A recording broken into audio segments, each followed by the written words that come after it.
शिक्षकगण एवं मेरे प्यारे विद्यार्थी, आप सभी को बहुत बहुत सुप्रभात और बाल दिवस की ढेरों शुभकामनाएं।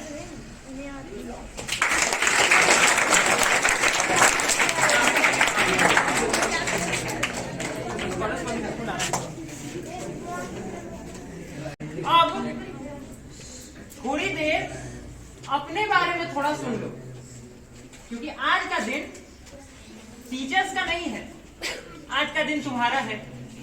और आज का दिन तुम्हारा है और कहा जाता है जो अपने आज को बेहतर कर लेता है उसका भविष्य बेहतर हो जाता है। तो अगर आज के दिन को अपना बेहतर कर लोगे तो आने वाला कल भी तुम्हारा ही होगा।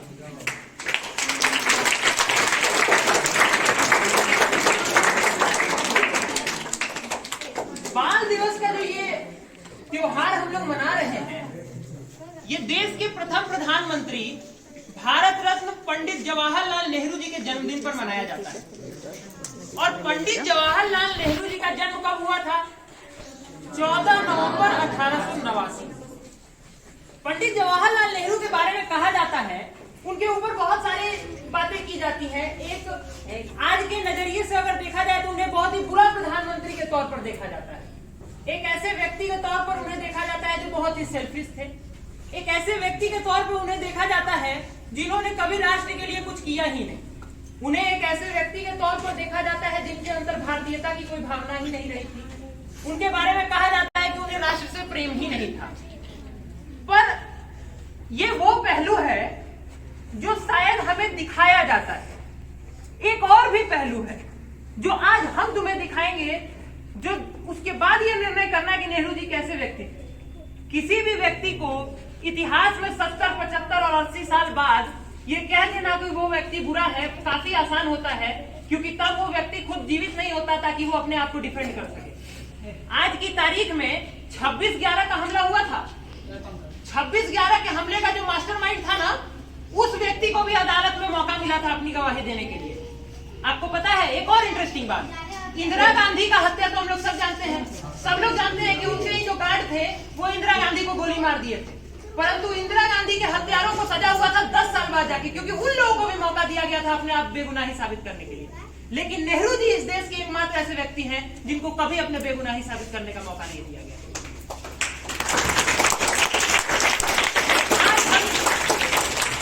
आज हम जो भी शब्द बोल रहे हैं, शायद अगर नेहरू जी जीवित होते तो वो कह रहे होते। इसलिए मेरी बातों को बहुत ध्यान से सुनिएगा। 15 अगस्त 1947 को यह देश आजाद होता है और ब्रिटिश इंडिया जो था वो 2 भागों में बढ़ जाता है। एक रिपब्लिक ऑफ पाकिस्तान यानी पाकिस्तान, जो इस्लामिक रिपब्लिक ऑफ पाकिस्तान बनता है यानी एक इस्लामिक देश, और एक रिपब्लिक ऑफ इंडिया। तब तक हम लोग रिपब्लिक नहीं थे लेकिन इंडिया बनता है। 2 देश एक साथ एक सफर की शुरुआत करते हैं। आज की तारीख में पाकिस्तान कहां है? कटोरा लेके भिखमंगा देश है। यहां तक कि कटोरा बेच के खाने वाला देश बन गया है, क्योंकि अब तो भीख कोई देता नहीं है। और भारत आज कहां है? विश्व की 5वीं सबसे बड़ी अर्थव्यवस्था पर। यानी हम शुरू कहां से किए थे, आज कहां पहुंच गए। 1800 में जब ये देश में अंग्रेज आए थे तो दुनिया के व्यापार का 27% जो भाग था वो भारत का था। जब अंग्रेज भारत को छोड़ के गए तो दुनिया के व्यापार का केवल 2% हमारे पास था। और 15 अगस्त 1947 को जब प्रधानमंत्री बने नेहरू जी, तो पंडित नेहरू के पास समस्याएं ये थी, खाने को पैसा नहीं था, भारत की जीडीपी कुछ थी नहीं, सब कुछ खत्म था। इस देश में 500 से अधिक रियासतें थी जिनको मिला करके एक राष्ट्र का निर्माण करना था। देखो, देश और राष्ट्र में अंतर होता है।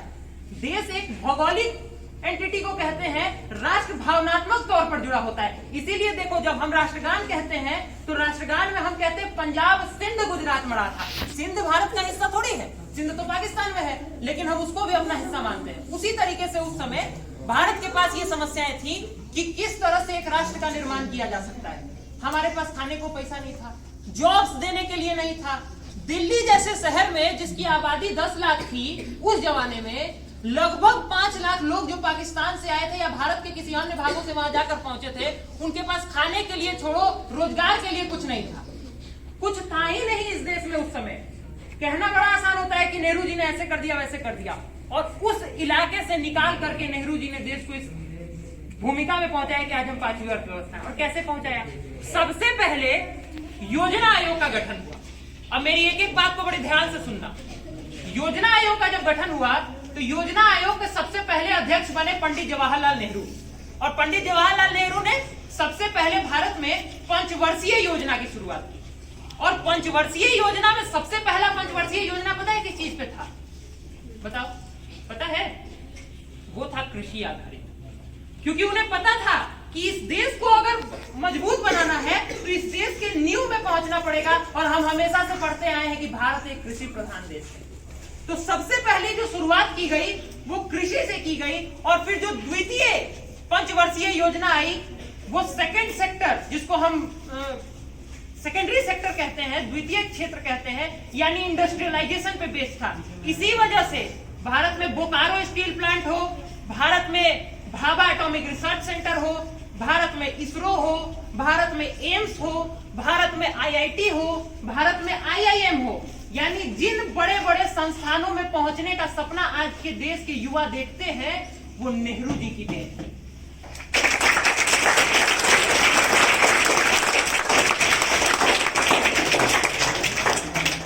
आज की तारीख में अगर हम कह देते हैं कि नेहरू जी उन पेड़ों का फल हमको नहीं खिला पाए तो ये बिल्कुल उसी तरीके की बात होगी कि कोई व्यक्ति अपना पूरा जीवन एक पेड़ लगाता है, उस पेड़ को सींचता है, उसकी मृत्यु हो जाती है, और फिर जब फल खाने का समय आता है तो हम फल तोड़ लेते हैं और फिर कहते हैं नेहरू जी तो इतने बुरे थे कि फल निकाल ही नहीं पाए। तो फल एक दिन में नहीं निकलता है, उसी का फल आज हम काट रहे हैं। आज पाकिस्तान खत्म हो गया परंतु हम खत्म नहीं। दूसरी बात कही जाती है कि नेहरू जी की वजह से कश्मीर जो है उसमें समस्या आ गया। जिसको नहीं पता है वो ये बातें कहते हैं, ये रियलिटी नहीं। सारा चीज यहां डिस्कस भी नहीं किया जा सकता है, परंतु दो बात और अभी हम कहेंगे। एक बार नेहरू जी कहे थे, अब ये चिल्ड्रंस डे नेहरू जी के बर्थडे पे मनाया जा रहा है, क्यों मनाया जा रहा है इसका तो कोई रीजन रहा होगा। तो नेहरू जी एक बार कहे थे कि the child of today is the future of tomorrow, and if we train the child today they will lead the nation tomorrow.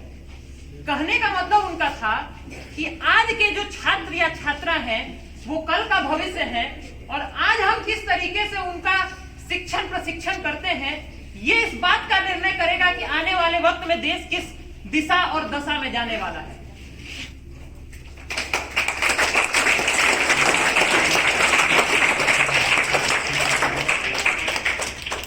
तो चूंकि आज बाल दिवस है, सब लोग अपने अपने विचारों को रखे हैं, तो हम भी एक विचार के साथ अपनी बात को समाप्त करेंगे। अभी थोड़ा पेशेंस रखो, विचार लंबा है क्योंकि इतना आसान नहीं होता है एक सेकंड में बात को खत्म कर देना।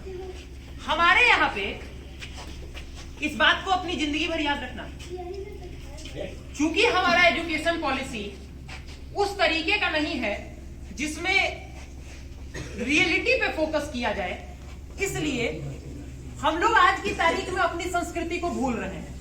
आजादी का अमृत काल है, तो ये बात बताना जरूरी है कि स्वतंत्रता में जो स्व शब्द है उसका क्या मतलब होता है।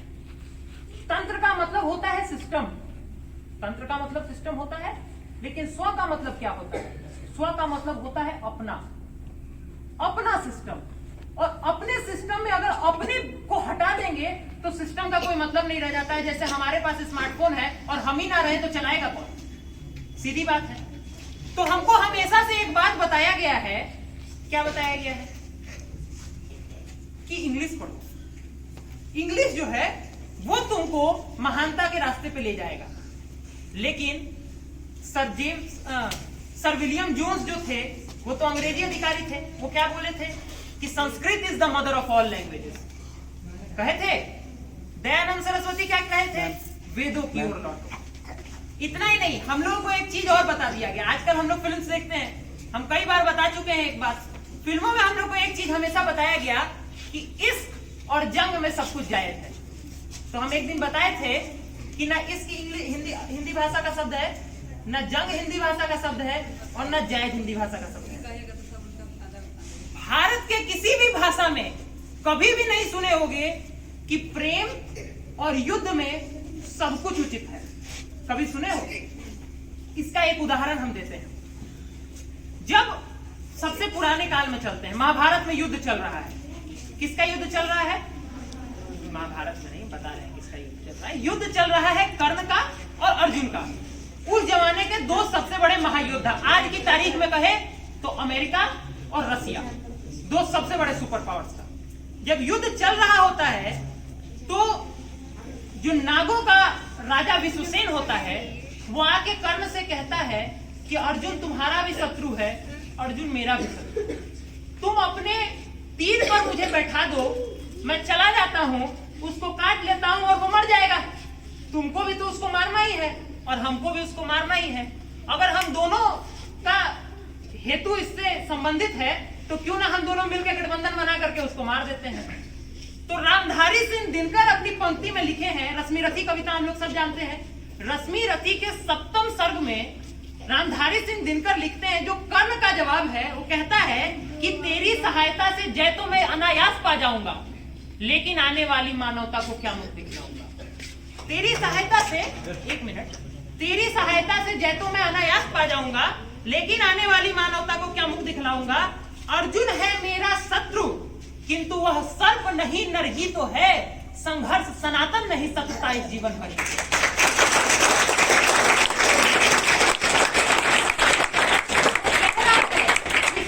हमारा परमानेंट थोड़ी है, वही जीवन भर है। कल को हो सकता है हम दोनों किसी एक जीवन में फिर भाई बन के पैदा हो जाए, और उसके आगे का जो उसका लाइन है वो पूरी की पूरी भारतीय संस्कृति का 2 शब्दों में या 2 वाक्यों में कहा जाए तो सार है। और इस सार को आज अगर तुम लोग यहाँ से लेके चले गए तो हम जितना भी बोले अब तक सब कुछ सफल हो जाएगा, तुम्हारा जीवन भी सफल हो जाएगा। उसके आगे कहता है कि अगला जीवन किस अर्थ हो, फिर हो द्वेषांत बिगाड़ू मैं, साथों की जाकर शरण सर्प कर बन क्यों मनुष्य को मारू मैं। जा भाग मनुज का सहज शत्रु तुम, जा भाग मनुज का सहज शत्रु मित्रता न मेरी पा सकता, मैं किसी हेतु भी यह कलंक अपने सर नहीं लगा सकता। केवल इतना ही कहूंगा कि लुटाकर जान खुद इंसानियत की जान हो जाना, लुटाकर जान खुद इंसानियत की जान हो जाना, समर्पित यूं वतन की एक दिन पहचान हो जाना, और किसी मजहब से ऊपर उठ जियो तो जिंदगी ऐसे तुम्हारे नाम का मतलब हो हिंदुस्तान। बहुत बहुत धन्यवाद। जय हिंद, जय भारत। मेरे साथ जयकार करो। वंदे वंदे वंदे वंदे वंदे। और एक बार जवाहरलाल नेहरू के लिए, पंडित जवाहरलाल नेहरू की जय।